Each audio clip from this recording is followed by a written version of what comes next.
Welcome.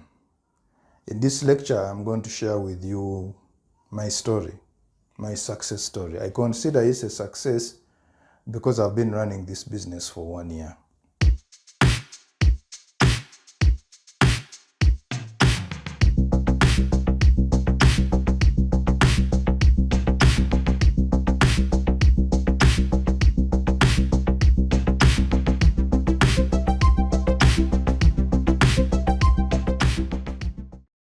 I've learned so many things,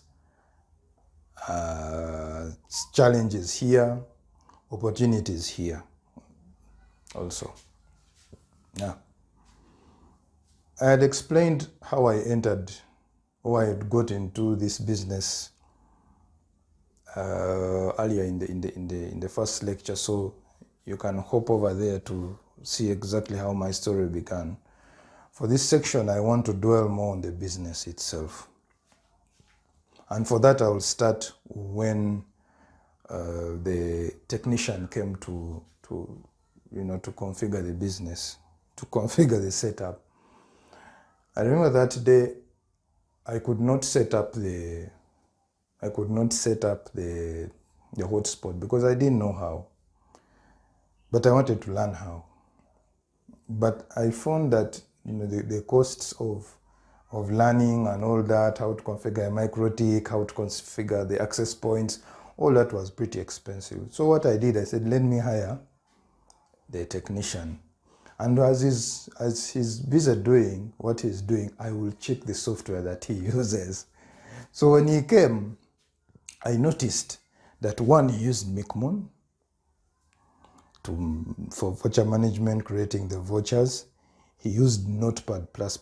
He used, other types of software.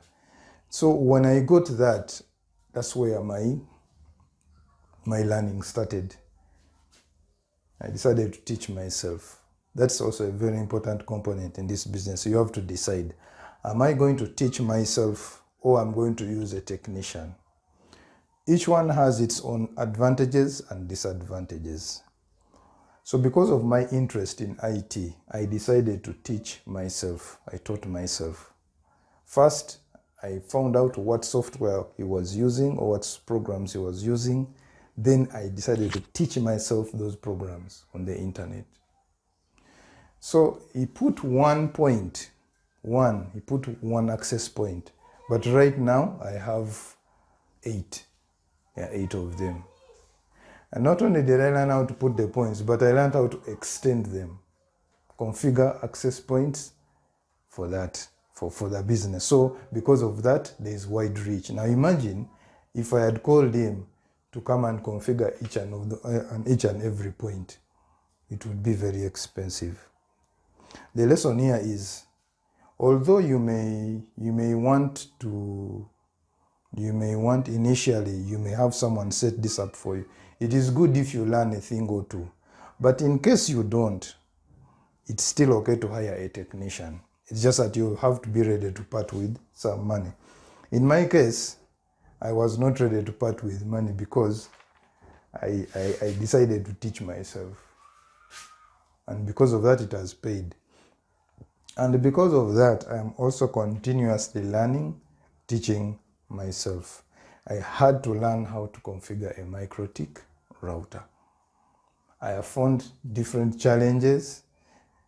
For example, if I give you an example, I did not know that on the MikroTik RB951, when power goes off and it reboots, the user loses everything. As in, it fails to count. It fails to remember, who had 3 hours, the other one had 3 hours and used 1 of it. The other one had the whole day and used this. It forgets and restarts all over again, and which is a loss to the business. But that's a learning experience, which means the next time I start another hotspot business, I'm not going to use the RB951, which I'll get into that in a later session when we look at configuring and all that. You don't have to get worried about that. It's not too technical, but just something for you to know at the back of your head. I've been in this business for 1 year, and I'm very sure it's because of these 3 that has been running. Interest in IT. I also taught myself. what I know, and I'm continuously teaching myself, because IT there's a lot to learn. I've learned new things which even some of my competitors don't have.